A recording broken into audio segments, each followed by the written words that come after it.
জীবনে কখনো হতাশ হবেন না। জীবনে যাই হয়ে যাক না কেন কখনো হতাশ হবেন না। মনে রাখবেন আল্লাহ আপনার রব, আল্লাহ আপনার সাথে আছেন ইনশাআল্লাহ।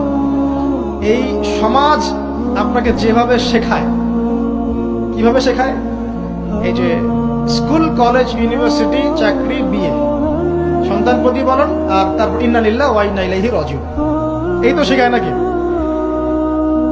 সবসময় মনে রাখবেন যে আল্লাহ রাব্বুল আলামিনের পরিকল্পনাই আপনার উপরে সবচেয়ে বেশি অগ্রাধিকার যোগ্য, সমাজের পরিকল্পনা নয়।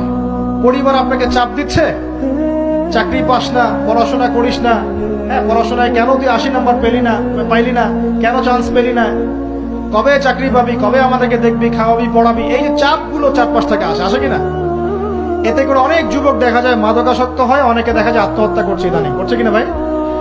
এই শব্দটা থেকে আমি এই পয়েন্টটা আজকে লিখেছিলাম যে ভুলেও আল্লাহর প্রতি বিশ্বাস এবং তাওয়াক্কুল হারাবেন না। সমাজ যেভাবে শেখায়, সমাজ চারপাশে যে চাপ আপনাকে দিচ্ছে, এই চাপে নিজে গা ভাসিয়ে দিবেন না। আপনি আল্লাহর কাছে দোয়া করবেন, আল্লাহর কাছে পথ চেয়ে নিবেন এবং আল্লাহর প্রতি তাওয়াক্কুল ভরসা করবেন। কখনো আত্মহত্যার পথ বেছে নিবেন।